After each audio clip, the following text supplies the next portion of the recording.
relook at our education system beyond numeracy and literacy and look at there's got to be a change in which we are educating for students to be interested in education, for students to be interested in learning and be lifelong learners. I think those seeds have to be sown right from early childhood, I think.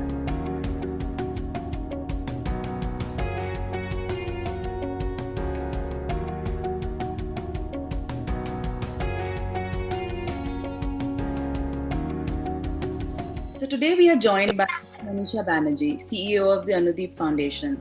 She has over 2 decades of experience in the education and skilling industry. She has worked with several organizations such as LabourNet and Princeton Review due to her passion towards education. Under her leadership, Anudeep Foundation has managed to touch the lives of so many vulnerable sections of society. Ms. Banerjee, thank you for being here with us today. Thanks for inviting me to this chat. Sure, ma'am. So to begin with, we would just like to understand about your background, what led you to the social sector and then eventually to Anudeep. So I think I have been in education all along. So I was working with this company called the Princeton Review, which is really a US-based test prep company, and we were helping the youth of India to sort of study abroad, help them get into the colleges of their dreams, etc.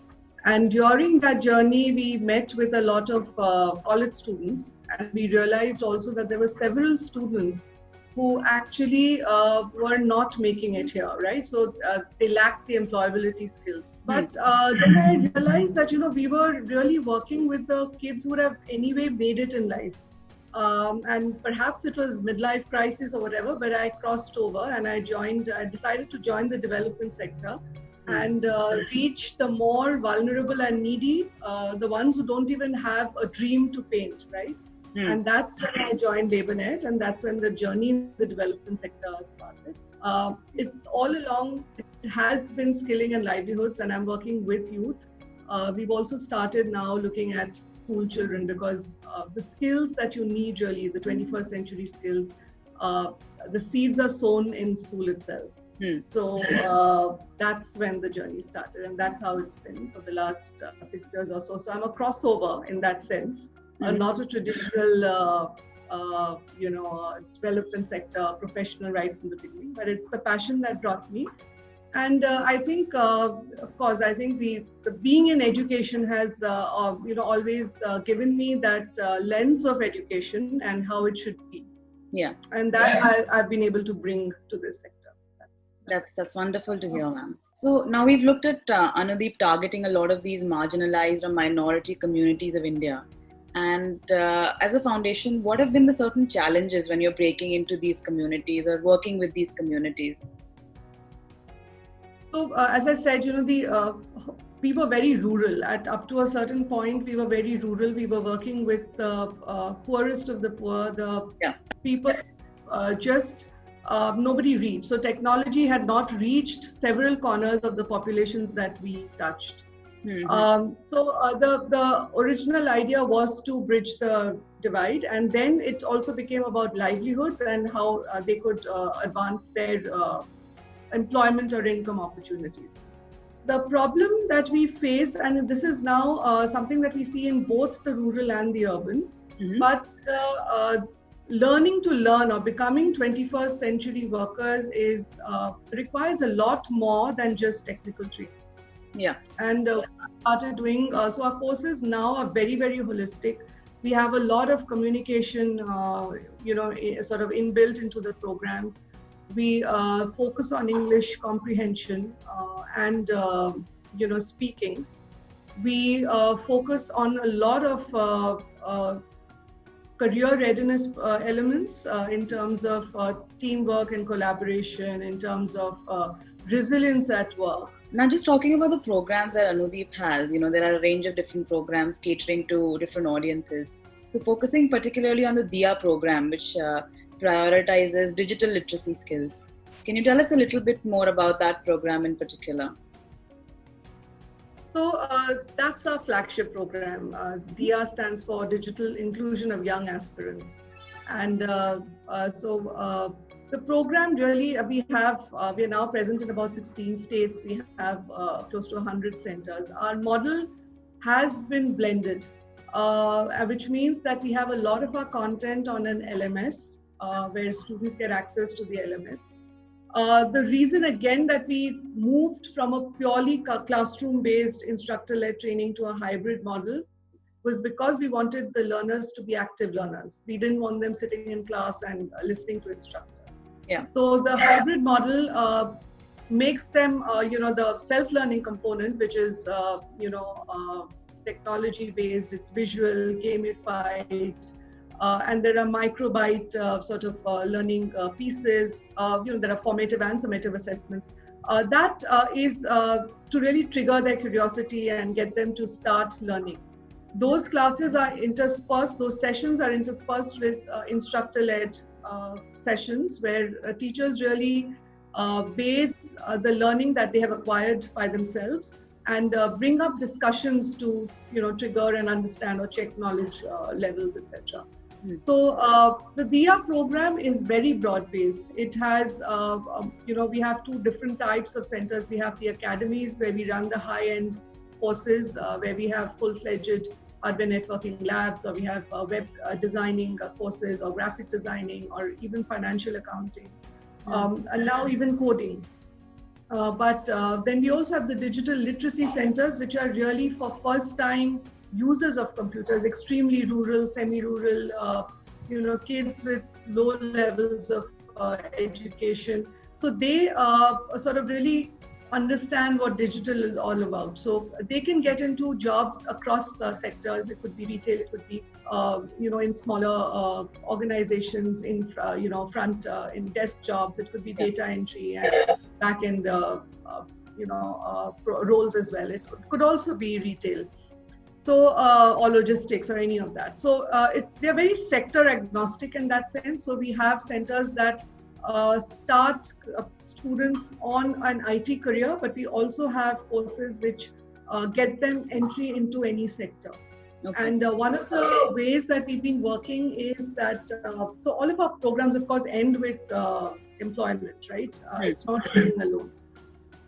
One of the things that we've sort of shifted towards is a model that we call E2T, or employer to trainer training, which essentially means that we now start working with the employer beforehand. We understand what their requirements are. We curate the program accordingly. We also have participation from the employers coming in and talking to the students, helping with the selection of students, training our trainers perhaps, sometimes talking to the students as well, or mentoring them.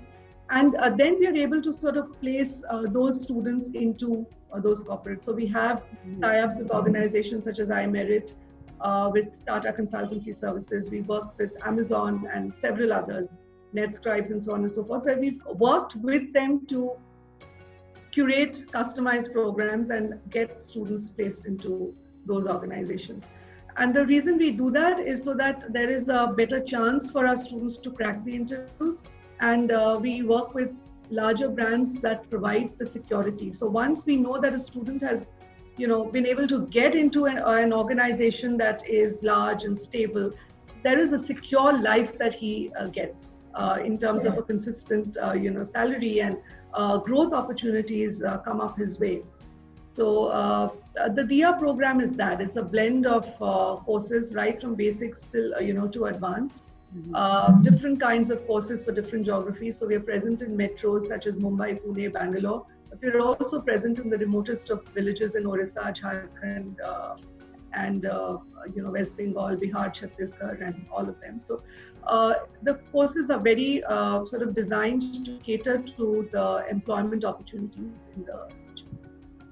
I think this is a very unique facet of your program, because often we see skilling initiatives who train their workforce and then seek employment. But just to have the employers from the start hand-holding through the process is a great way to kind of bridge that gap that often exists. So that's absolutely great to hear that Anudeep does that. Now moving on to the SAVE program. How is the SAVE program contributing to a more equitable and inclusive vision for India? So I think, we've always, we worked with the most vulnerable communities, and uh, some of the most needy communities are, or cohorts are people with disabilities, because especially if they're born in poor households, uh, uh, their lives are difficult because they're, in a family where there is poverty. They need special attention. They're often considered burdens. Their dignity and self-belief is completely destroyed because they're so dependent on even their parents or brothers or siblings or whoever it is to sort of help them with even day-to-day tasks. We saw that and we realized that, it was important to work with them. So our core being, of course, livelihoods, our focus is also on supporting them with livelihoods. And given that we are in a space which is digital and something that a lot of them can actually do, we've built this special program with special elements, because there's a lot of counseling involved. There's parental and family counseling that goes its way. Then there is this entire process of getting them, once they get a job, to help them acclimatize, in the work environment, to counsel the employers about, how they should be working with such people or such, employees, is also part of the entire program that we have. Because, and we do a lot of hand-holding in terms of support with housing, support with the employer, coordination, etc., till they completely settle down. So we've had great stories of people migrating from West Bengal all the way to Bangalore and, settling down and doing very, very well. We get great reviews from the employers because they're very stable. Yeah. They value what they have.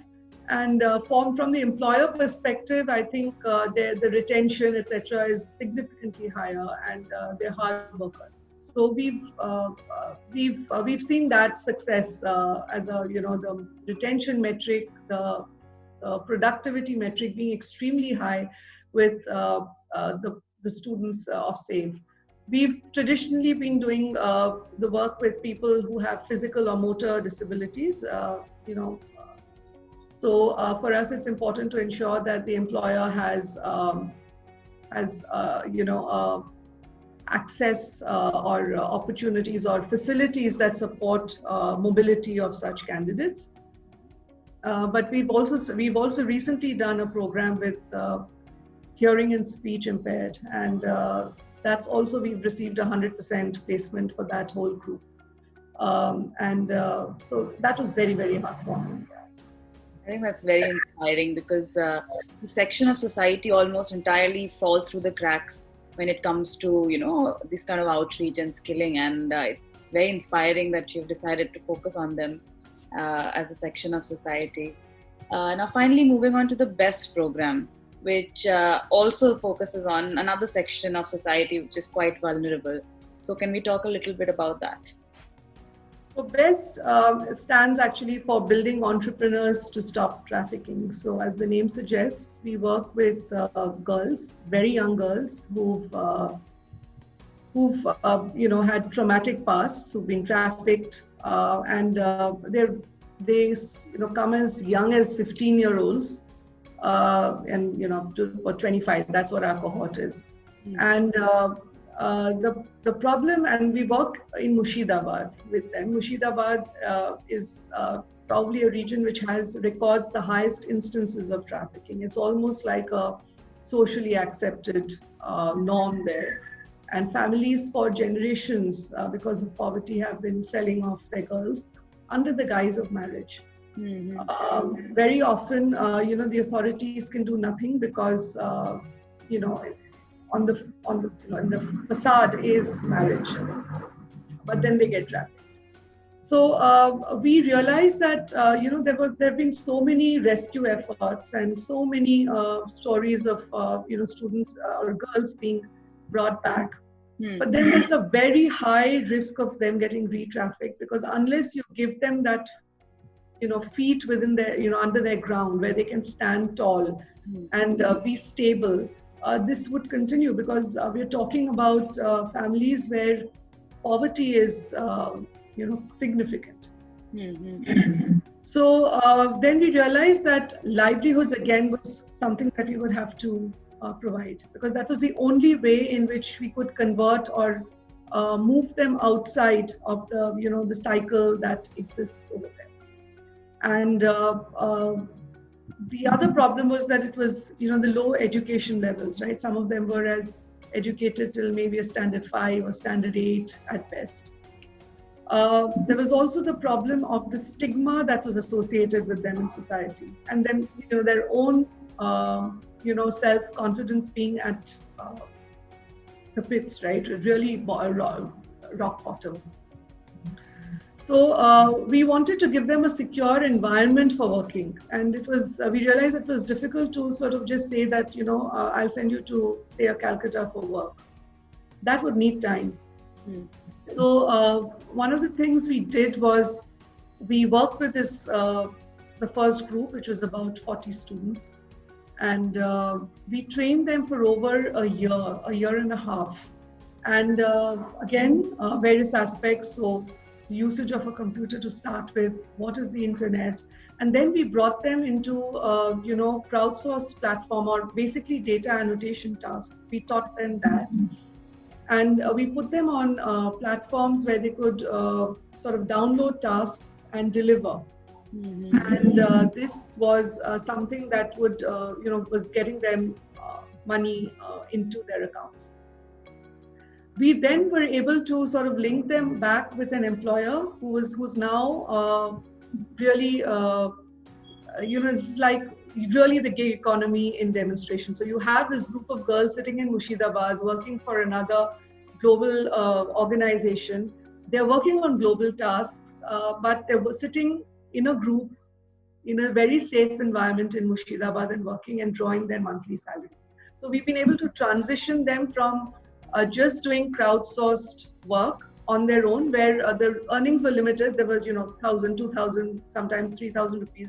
That that's what they were earning, to now a stable salary every month, and they're working to really deadlines and quality levels that the customer wants, and they're getting rave reviews.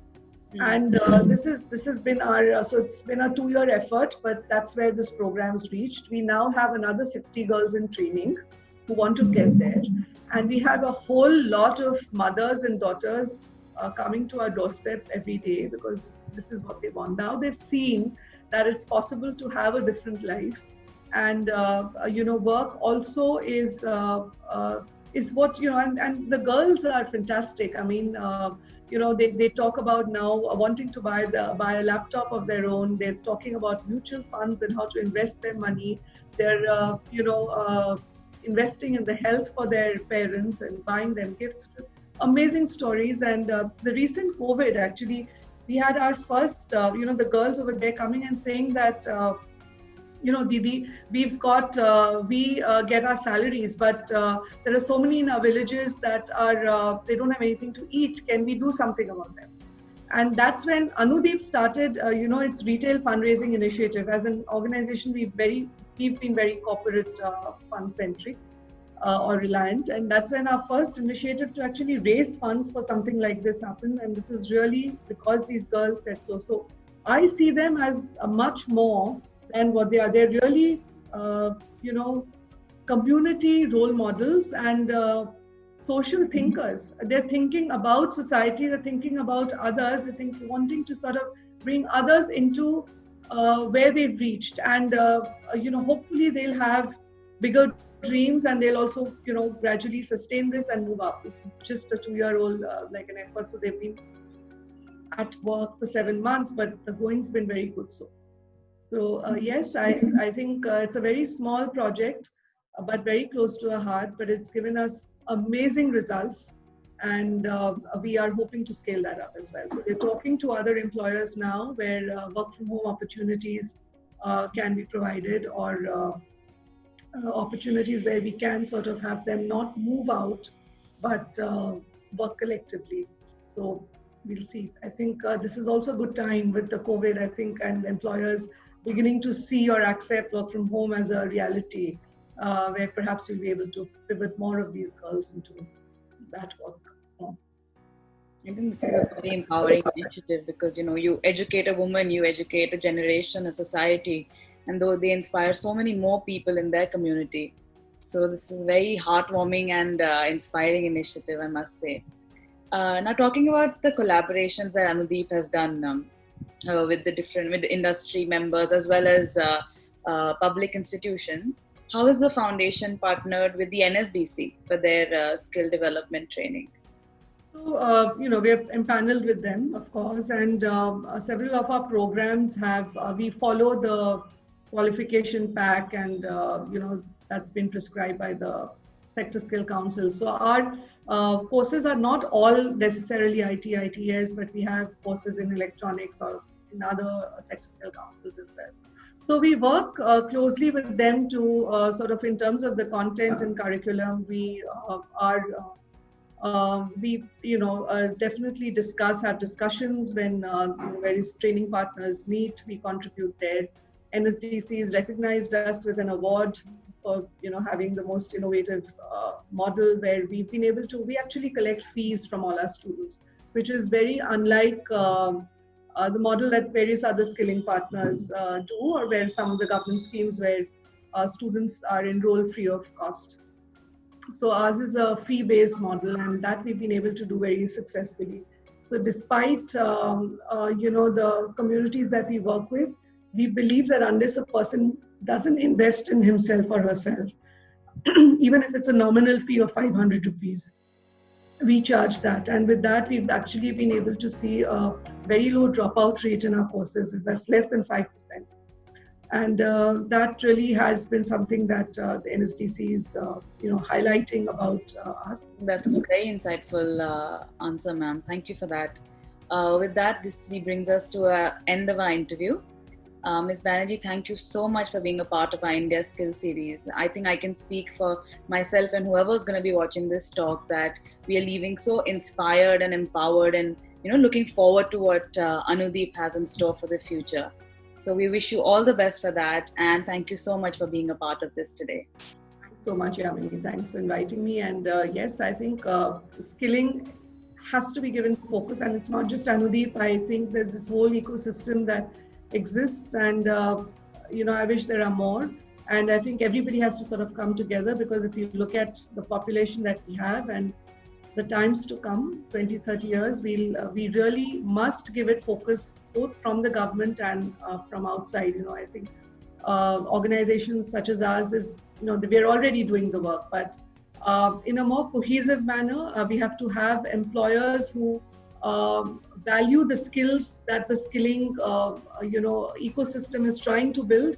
And I hope that there are more partnerships that evolve along the way, because that's really the way where we can stop the break the problem of on one hand there being a skill deficit from the employer side, and then we have this surplus. We have this huge cohort of youth who need employment. So it's a big problem, but we're all there. Small drops make it up. So yeah. Yes. Definitely. Thank you for that message, ma'am.